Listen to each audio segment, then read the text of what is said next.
Vamos lá. Põe na tela aí. Lula anuncia que governo não cobrará impostos sobre diesel e que taxará exportação de petróleo. Vamos lá, gente. Vocês sabem que são fake news, né? Por quê? Você já paga imposto pra caramba em todos os derivados de petróleo. Só que mais do que isso, você paga imposto na cadeia produtiva do petróleo. Então, para o cara produzir o petróleo, que é basicamente tirar ele do solo, refinar esse petróleo, transportar até uma distribuidora, distribuir até você e ele chegar onde você precisa, que é no tanque do seu carro, tá? Você paga muito imposto.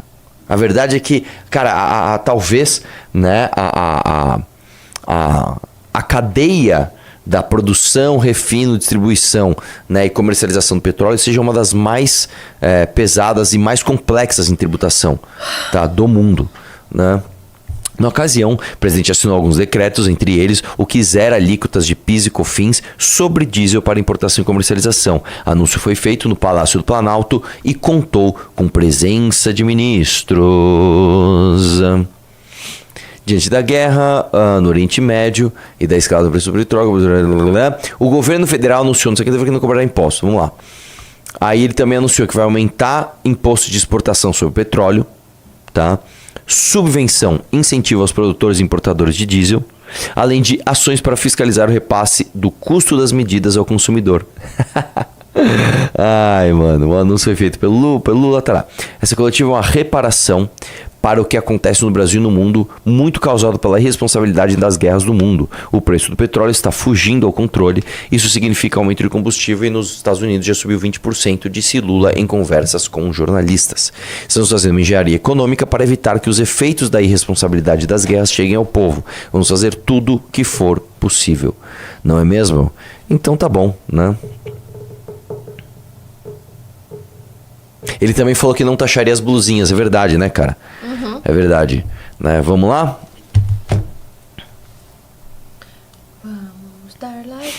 Vamos falar de Erika Hilton? Erika Hilton, que é o tema do meu vídeo de hoje, inclusive, né? Põe na tela aí, Mulewski. Por acaso colocou meu abaixo-assinado no seu vídeo? Lógico, né? Ai, lógico. Hilton, por isso que eu te amo. Vamos lá. Boulos e Erika Hilton estariam negociando mudança para o PT, tá? Eu não acho isso impossível, eu acho isso bem provável, uma vez que vamos lá, vamos lembrar, gente. Por que o PSOL surgiu? O PSOL surgiu porque, basicamente, o Lula prometeu que não ia fazer reforma da Previdência e logo que ele assumiu o governo, falou, cara, as contas públicas estão estouradas, vamos fazer uma reforma da Previdência. Aí o Plínio Arruda, como era o nome dele mesmo? Esqueci o nome dele. Ele saiu e falou, vou montar uma oposição à esquerda do PT e montou o PSOL. Só que o que acontece, cara, na esquerda, diferente da direita, primeiro que você tem uma natureza, né? A esquerda, ela é naturalmente mais hierárquica em termos de política. Por quê? Eles acreditam no planejamento central. Tá? E aqui no Brasil, eles, inclusive, foi ontem que a gente teve uma reunião com aquela moça, foi, né? Foi. Ontem a gente estava explicando isso pra ela, né? Porque uma impressão que as pessoas têm é o seguinte: a direita fica se matando aí entre si, fica se atacando, enquanto a esquerda tá unida. Não, entenda só, a esquerda, ela tem uma natureza mais hierárquica, porque eles acreditam no planejamento centralizado, diferente da esquerda, da direita, que é um pouco mais horizontalizada. Agora é o seguinte, cara, o que aconteceu? Há décadas esses caras vêm centralizando o comando, né, das ações culturais, das ações acadêmicas, das ações midiáticas em termos de jornalismo, e isso redundou na esfera política, na organização do PT. O grande gênio disso se chama José Dirceu, né? E aí, meu irmão, o que acontece? Aliás, eu tinha mandado um vídeo no detalhe que a gente precisa falar. Manda. Vamos lá. Peraí, cadê? Eu mandei no detalhe. Vazou, hein? Não, vazou, foi o Rios do Instagram. Vazou, hein, time? Foi o Rios daquela Pietra, não sei o quê, hein? aquela economista. Tá se justificando por quê, lindo? Porque sim. Vai lá. Peraí, deixa eu achar. Eu tinha mandado aqui. Ah, caramba, será que eu perdi, meu? Ah, mano. Do quê? Aqui, achei. Ó, depois você coloca isso aqui na tela quando a gente for falar do bolsonarismo, que eu vou explicar uma coisa. Porque eu tô falando do Zé Dirceu e da genialidade dele. E aí, basicamente, você conseguiu organizar a esquerda, né, a partir do PT. E o que acontece? A Erika Hilton, você sabe muito bem, ela surgiu... O Guilherme Boulos surgiu de luta social de invasão de terras, né? Que isso é muito mais ligado ao PT do que ao PSOL. E a Erika Hilton surgiu de pautas identitárias. O que está acontecendo no mundo? E vocês vão ver as próximas notícias que elas são até surpreendentes, tá? Você está tendo um esvaziamento de pautas identitárias, porque elas são antinaturais, a verdade é essa, cara. As pessoas não querem que os seus filhos questionem a sua identidade de gênero. A verdade é essa, as pessoas não querem que uma criança de 7, 8, 9, 10 anos faça uma brincadeira de boneca, ou o cara é um menino, será que ele é trans, será que eu mudo de sexo? Não, cara, as pessoas não querem isso, isso é anti... Isso é, no sentido estatístico, isso é anormal. Existe a norma e existe a exceção da norma. Isso é muito anormal, é uma exceção muito pequena, certo? Dito isso, a Erika Hilton já ensaiou. Vamos meter uma PEC 6 por 1 aí. Porra. E o Guilherme Boulos, que já é de uma ala muito mais governista do PSOL, inclusive tem muita treta no PSOL por causa disso, já é ministro do governo. Então não é nem um pouco impossível isso acontecer. E digo mais, a mácula que o PT tinha com as esquerdas no início dos anos 2000, né, por conta do pragmatismo do Lula no governo, ela foi sublimada, tá? Quando você teve a ascensão da extrema direita. A esquerda falou, não, deixa isso quieto, a gente vê isso depois. E a má imagem do PT com o povão, que não entende nada de nada, também foi sublimada, tá? Com a ajuda dos artistas, que tornou para os jovens, porque jovem petista, cara, uma coisa assim, o cara que ele é muito jovem, ele tem 16, 17 anos e ele é petista, muito provavelmente ele é petista por conta de uma influência de algum artista que ele gosta. Ele não participou de luta sindical, ele não participou de nenhuma luta contra a ditadura, ele não fez parte de oposição do PT ao PSDB nos anos 90, ele esquece isso. E na época da Dilma ele até achava ser cringe, né, ser petista. Esse moleque hoje, ele é petista porque algum artista influenciou ele que mete um boné no MST, ou Wagner Moura, não sei o que lá, papapá. É isso. Vamos chamar assim, acuse-se de ser psolista cirandeiro, miou e ser petista pragmático é sinal de, sou mais inteligentão. É isso, então não é impossível isso acontecer. Tá bom? Vamos lá? Próximo. Tá bom. E aí, novamente, Erika Hilton perdeu uma ação na justiça. Essa é bem surpreendente, tá? Não, porque na primeira vez ela perdeu na do Gilmar Mendes, daquela Isabela Cepa lá. Deixa eu só tá fora de diagramação aqui, mas a manchete diz o seguinte: Erika Hilton perde na justiça contra o estudante que disse trans não são mulheres. Erika Hilton é assistente de acusação, estudante de veterinário que postou mulheres trans não são mulheres no X em 2020, né? Desse aí. Não, eu vou te falar. Eu nem lembro desse caso. Eu vou te falar por quê. Porque esse caso, eu até fiz um vídeo sobre isso no Dia das Mulheres. Eu conversei, a minha equipe conversou com a Isadora. E basicamente o que aconteceu? Ela era uma menina normal, estudante de veterinária lá na Paraíba. E ela simplesmente postou que o DNA de mulheres trans e de mulheres cis são diferentes. Foi isso que ela fez. E a Erika Hilton processou ela e foi um processo criminal. E ela poderia pegar de 4 a 10 anos de prisão só porque ela falou o óbvio. E aí, o que choca nesse caso? Você vê que esse tipo de perseguição... E esse caso foi, inclusive, amplamente divulgado na mídia internacional, porque eles estavam falando sobre a crescente censura no Brasil. E como esse caso era um caso de censura, porque a menina não fez nenhum tipo de ataque. Não falou mal de trans, nem nada do tipo. Ela só falou assim, gente, mulheres trans e mulheres cis são biologicamente diferentes. O DNA não muda, o DNA não se altera. Sim. E aí ela foi e processou a menina por um processo criminal. Tanta coisa para uma deputada fazer e ela foi processar a menina. E a menina sofreu graves consequências por conta disso, enfim... E aí agora, eu postei sobre o caso dela, inclusive no Dia da Mulher, e agora ela foi finalmente aí, inocentada. O lance é o seguinte, cara, a tendência, né, do crescimento das pautas trans e do direcionamento jurídico através disso, deu uma freada, tá? O que é uma coisa importante, é uma coisa legal. No meu vídeo de hoje eu até mostro, tem um trecho que a Erika Hilton, ela fala, você gosta de biologia, vai pro departamento de biologia. Tipo assim, eles querem negar. Não, e você viu o primeiro discurso dela, quando ela assumiu a Câmara, ela colocou assim, imbecis. Não, eu vi isso daí. Inclusive tem uma novidade disso, eu não vou dar breaking news, mas em breve vai sair vídeo do Kim sobre isso, tá? O lance é o seguinte, cara. Isso é uma coisa infantil, eu sei que a gente já cansou de falar isso, mas é muito zoado como essas pessoas querem negar a biologia, mas elas são pautadas pela biologia. Né? Eu vou dar um exemplo pra você. Geralmente, quando você pega essas pessoas que querem quebrar padrões, agora nos Estados Unidos tá tendo uma trend que a mulher, quando ela tá putaça com as coisas, ela raspa esse teco do cabelo aqui. Ela raspa aqui, metade do cabelo, né? Tô raspando aqui. Né? E aí, qual que é a tese? Né? Que eles nem percebem que eles estão fazendo. Você sabe que o cabelo, né? Assim como os seios grandes, eles são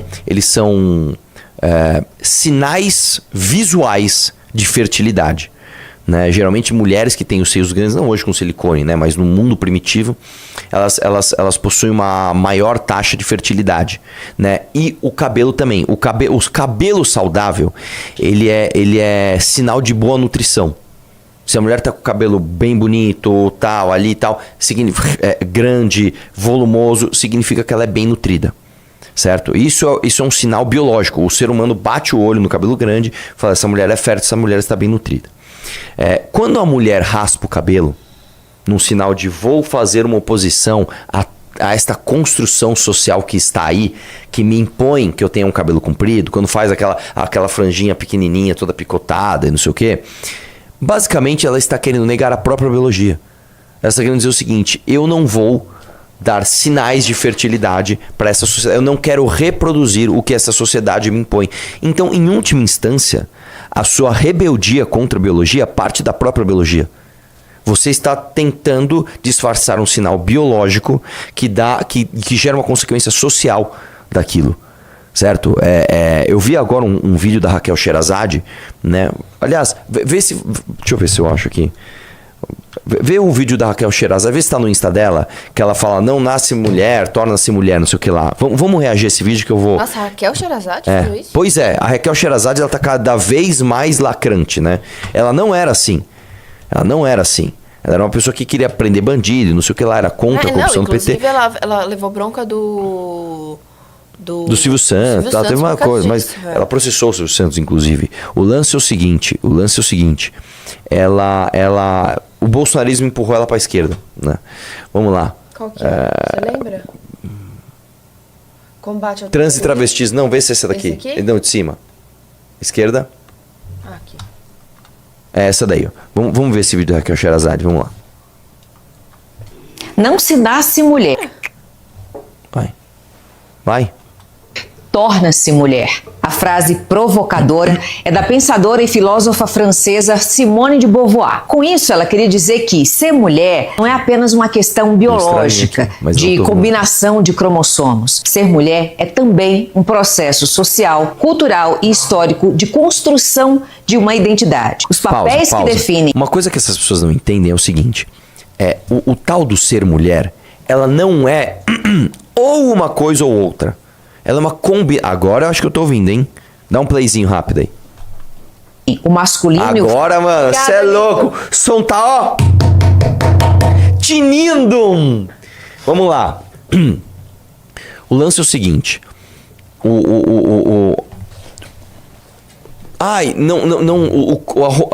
O arranjo cromossomial não tem nada a ver com ser mulher. Não tem tudo a ver com ser mulher. E óbvio que as diferenças cromossomiais geram comportamentos sociais distintos. Entendeu? Você pode ter uma exceção? Pode. Você pode ter um homem que ele, por algum motivo, ele se identifica mais com as atividades e com os comportamentos femininos? Sim. O que tem que ser feito com esse cara? Respeitado. Mas você não vai subverter toda a norma social por conta da exceção. É isso. Mas vamos lá, vamos ver onde já chega. Vai lá. feminino não são naturais, ou seja, não nascem com a gente. Eles são impostos desde a mais tenra infância. Esses papéis são ensinados, aprendidos e replicados. Com meninas vestindo rosa, meninos vestindo azul, meninas brincando de boneca, meninos se desafiando em lutas. Pausa aqui, pausa aqui. Deixa eu falar uma coisa, isso não é uma condição social que vem do mais absoluto nada. Um cara um dia teorizou: acho que homem tem que brincar de luta, acho que mulher tem que brincar de boneca. Deixa eu explicar uma coisa pra você, minha querida. Em todo o mundo, isso não é uma tendência de um lugar, não, em todo o mundo, crianças do sexo masculino, estatisticamente, tendem muito mais a preferir brinquedos articulados, ou seja, carrinho, robozinho, máquina, coisa pra você bater no outro. E mulheres tendem a preferir brinquedos humanizados, brinquedos mais com rosto, com bracinho, com uma textura mais agradável. A mulher ela é muito mais afeita à pelúcia de um bichinho e o homem é muito mais afeito à articulação de uma maquininha, de um brinquedinho de plástico. Isso não é uma construção social. Isso é uma coisa que nasce. Eu vou dar um exemplo pra você. Quando você pega um bebê e você põe o bebê, né, pra tomar uma água, ele pega lá, ele pode até beber água. Se você pega uma baratinha de plástico e joga na água, ele continua bebendo água. Por volta dos 3 anos de idade, você começa a sentir nojo daquilo. Por volta dos 3 anos, você começa a entender que aquela, né, você não vai pôr uma barata na água do bebê, né, mas você põe uma baratinha de plástico. Aquela baratinha de plástico é um inseto, logo aquilo é nojento, logo aquilo é sujo, logo ali você não pode mexer. Por volta dos 3 anos de idade isso começa a acontecer. Por volta dos 6 anos de idade, você começa a entender que você é uma coisa e as outras pessoas são outras. Você começa a entender o seguinte: eu tenho 6 anos de idade, então eu tenho um ponto de vista, as outras pessoas têm um ponto de vista diferente. Neste intervalo, dos 3 aos 6, você já consegue observar estatisticamente tendências de preferências masculinas e tendências de preferências femininas. Isso não é imposição social. Isso não é imposição social. Você instintivamente segue esses padrões. Você segue. Isso não porque alguém te impôs, porque é da tua natureza. Entendeu? É isso. Você nasce com alguns... E é engraçado como essa galera age, né? Se você chegar uma galera e falar assim: você acha que a homossexualidade, ela é aprendida ou ela é inata? Você nasce com aquilo. Eu acho que a pessoa nasce homossexual.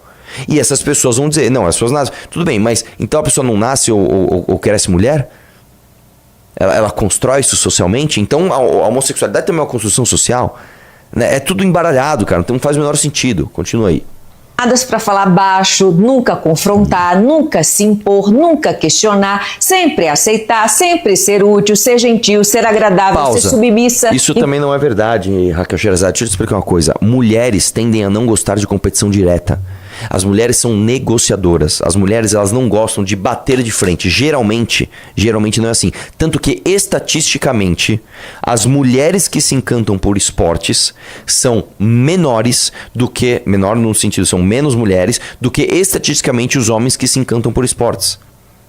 Entendeu? O homem, estatisticamente, ele tem mais vontade de jogar bola do que a mulher, estatisticamente, tem vontade de jogar algum esporte. Porque a mulher gosta menos do confronto direto e mais da negociação, mais da manipulação da comunidade. Entendeu? Vai lá. Enquanto isso, os meninos são ensinados a agredir, a se defender, se posicionar, explorar, conquistar, desafiar, não sentir, não ceder. Ou seja, pausa. Desde a infância... E vou te falar uma coisa, Raquel Sherazade. Se um dia alguém invadir sua casa ou se um desastre natural acontecer, você vai esperar que homens, em sua maioria, ajam exatamente assim. Você não quer o cara ficar sentindo, que ele fica cedendo. Não, você vai querer que o cara esteja lá, abrindo mão de todas essas humanidades para se tornar praticamente uma máquina para salvar você de alguma situação. É isso que vai acontecer. Tá? É isso que vai acontecer. E é isso que acontece. Essa estatística, vocês não... Essa estatística, cara, você simplesmente não põe na mesa, né? Acho que é 92% dos trabalhos que envolvem risco físico, como de bombeiros, policiais militares, etc., são preenchidos por homens. Vai lá. sociedade quem define e impõe, através da educação, da cultura e da religião, as normas para ser considerado homem ou mulher. Então, se o feminino é uma construção social, é preciso entender que trans e travestis também são mulheres, porque são pessoas que vivem socialmente como mulheres, porque são pessoas que se identificam como mulheres. Ser ou não pausa. Eu não sei se eu posso falar isso, mas eu vou tomar um processo. Eu posso questionar? Posso questionar? Eu posso achar errado? Você pode questionar tudo. Você falar que homem, que trans e travestis são mulheres? Desculpa, cara. Existem pessoas que têm opiniões diferentes. Será que é a minha? Não tem aquele cara que faz o... Ele põe aquela música da Madonna lá, Isla Bonita. Esta maneta tonita. Você já viu isso daí? Será que eu sou gay? Muitos dizem que sim, né? Não sou, mas apoio a comunidade LGBTQ+. Mas a mesma coisa, será que eu acho que mulheres trans e travestis não são mulheres?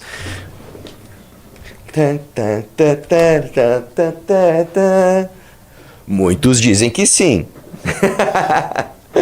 Vai lá, dá play. Mulher não depende do olhar do outro, do parecer de quem está fora, nem muito menos da permissão de um animador de auditório. Ser mulher é identidade. E essa é uma questão íntima, pessoal e intransferível. Para reconhecer uma mulher, não é preciso saber se ela menstrua, se ela está na menopausa, se nasceu com útero, se nasceu sem útero, se foi mãe, se preferiu não ser mãe. Para reconhecer o direito de ser mulher.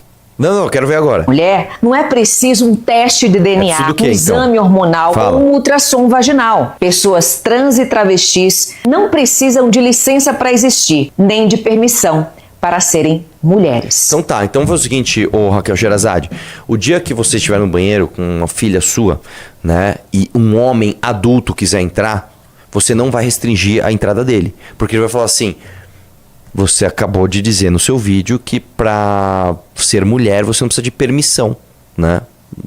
É uma coisa íntima. Então, beleza. Arthur, eu acho que você devia começar a se identificar como mulher. Eu já fiz isso várias vezes, tomei um belo de um processo. Comece a se identificar como uma mulher lésbica. Pois é. Vamos lá? Por que eu falei tudo isso? Eu nem sei. Porque a gente tá falando de Erika Hilton. Ela perdeu o processo. E é isso aí. Vamos lá, próximo. Presta atenção que essa notícia é assim, cara. E posso falar assim, sendo bem maquiavélico?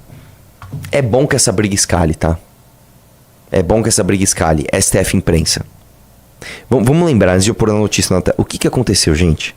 O Marcelo Odebrecht teve lá uma mensagem num e-mail falando: não sei o que lá, a gente vai resolver com o amigo do meu pai. E ficou lá. Quem é o amigo do meu pai? A indelação, ele falou: é o Lula. Soltaram essa notícia. Por conta disso... é o Lula, ó. É o Toffoli, né? É o Toffoli? Então tá bom. O que fizeram? Aliás, como é que era a mesma notícia? Agora eu tô confuso. O amigo do meu pai... Era o Toffoli, isso, era o Toffoli. Aí saiu a notícia, se não me engano, no antagonista no Estadão. Aí o Toffoli criou o inquérito das fake news e o Alexandre de Moraes virou relator. Isso foi, sei lá, 2019, acho, não lembro agora. O lance é o seguinte, ali foi como se o STF desse uma espetada na imprensa, que a imprensa falou: nossa, cara, isso aqui doeu. Isso aqui tá aqui, ó. Isso aqui eu não vou esquecer não, cara. Mas foi cicatrizando. Só que agora, mano, com esse negócio do Toffoli, os caras já estavam por aqui, ó. Do Toffoli e do Alexandre de Moraes. Quando abriu o escândalo do Master, a galera foi pra cima e foram lá pro taiaiá e não sei o que lá. Aí o que aconteceu? O Alexandre de Moraes deu mais um passinho. Dá uma olhada aqui no que ele falou. Associações de imprensa manifestam preocupação com a decisão de Alexandre de Moraes, que determinou busca e apreensão na casa de jornalista do Maranhão. Isso é um completo absurdo, cara. Isso é um completo absurdo, cara. Isso é um completo absurdo, tá? Luiz Pablo é acusado de perseguir o ministro do Supremo, Flávio Dino. Pelo amor de Deus, cara. Vamos lá. Desce aí. Vamos lá. Associações de imprensa manifestaram preocupação com a adesão do ministro Alexandre de Moraes de investigar um jornalista no Maranhão. O jornalista publicou informações sobre um carro que foi usado no estado pelo ministro Flávio Dino. A investigação autorizada pelo ministro Alexandre de Moraes é sigilosa. Na terça-feira, ele mandou a Polícia Federal no Maranhão... Isso é outra coisa. Vamos fazer uma investigação sigilosa aqui nesse jornalista. Cara, por quê? Por que é sigiloso? Por que é sigiloso? Né? Cumpriu um mandado de busca e apreensão ao jornalista Luiz Pablo em São Luís. Ele é acusado de perseguir o ministro do Supremo, Flávio Dino. A PF afirmou ao Supremo que, desde novembro de 2025, Luiz Pablo passou a publicar conteúdos com fotos e dados do veículo funcional do ministro. O jornalista também publicou que o veículo, que oficialmente pertence ao Tribunal de Justiça do Maranhão, vinha sendo usado por integrantes da família do ministro. Irmão, tá errado, cara. Está errado. O jornalista tem que apontar isso. Eu não conheço o jornalista.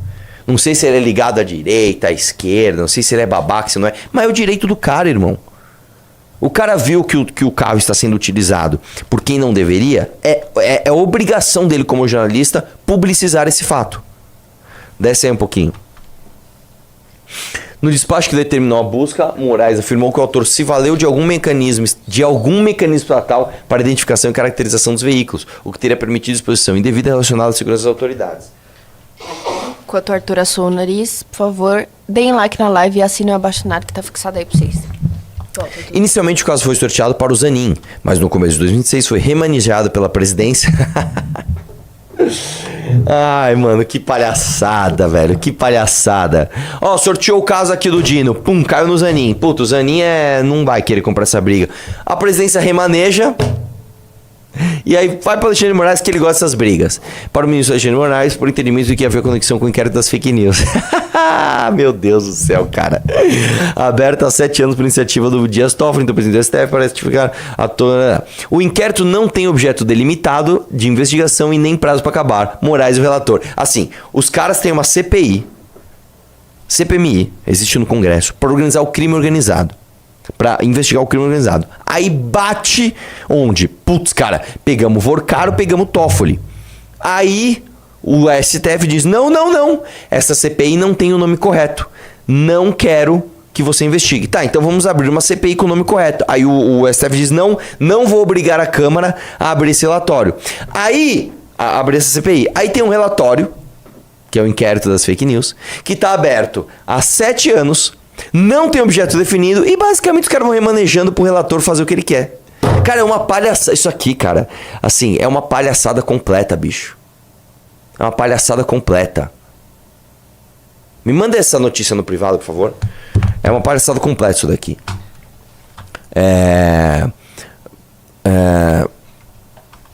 A PF afirma que Luiz Pablo já foi alvo de investigação em 2017 por suposta prática de extorsão para não divulgar dados sobre operações policiais. Desce aí. Peraí que eu tô te mandando a notícia. Associações de imprensa manifestaram preocupação em decisão de implicar. Cadê a nota? Não interessa, é considerado preocupante, independente, tá, a nota dos caras, qualquer medida que vem. O presidente da NJ, Marcelo Regis, disse que o eventual cometimento de crime proporcional ao jornalismo deve ser investigado e punido da forma da lei, né? Observando o direito de defesa, etc. Tá certo, desce aí.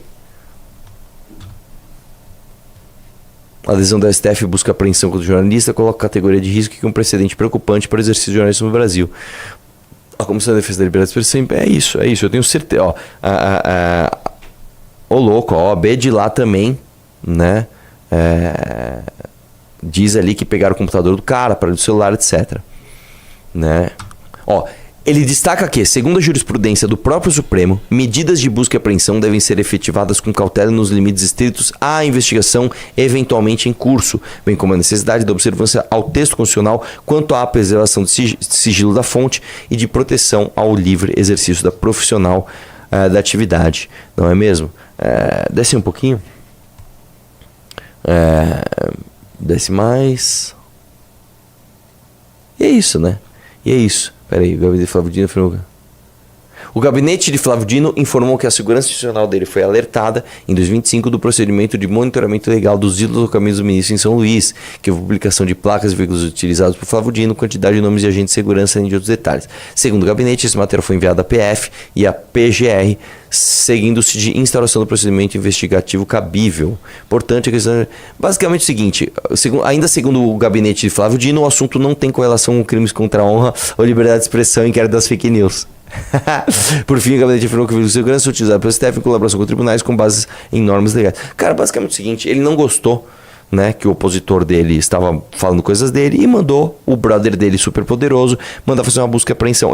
Eu já falei isso várias vezes. Eu tenho certeza absoluta que eu ainda vou sofrer uma busca e apreensão. Tenho certeza absoluta. Um dia eu vou estar lá dormindo, vai chegar PF 5h30 da manhã na minha casa e vão pegar minhas coisas. E beleza, vocês não vão achar nada. Eu não tenho nenhum centavo de roubo. Então eu vivo já sabendo disso. Eu aviso todo mundo ao meu redor. Eu falo, cara, se prepare que um dia eu vou falar alguma coisa que vai afetar alguém, provavelmente isso, agora que eu tô falando. E, cara, vai ter busca e apreensão. E é isso. Sabe o que vocês vão achar? Na minha casa, vocês vão achar por volta de 5 mil reais em dinheiro, que é o que eu deixo guardado no cofre. Vocês vão achar 1, 2, 3, 4 armas, todas legalizadas dentro de um cofre. Tá? Vocês vão achar... O que mais? Só. E aí, se vocês pegarem meu celular, vocês vão ver muito meme, muita zoeira, muita piada de mau gosto. E provavelmente vocês vão se apegar a isso pra tentar me comprometer de alguma forma. Porque dinheiro público não vão achar. Né? Mas não importa. O que importa é o constrangimento. É isso. Eu tenho certeza que isso vai acontecer. Tenho certeza que isso vai acontecer. Gente, vamos lá? Por favor, cheguem tarde, tá? Porque se chegar 6 horas da manhã na casa do Arthur, ele vai ficar puto. Vai lá. Deixe seu like, inscreva-se no canal e ative as notificações.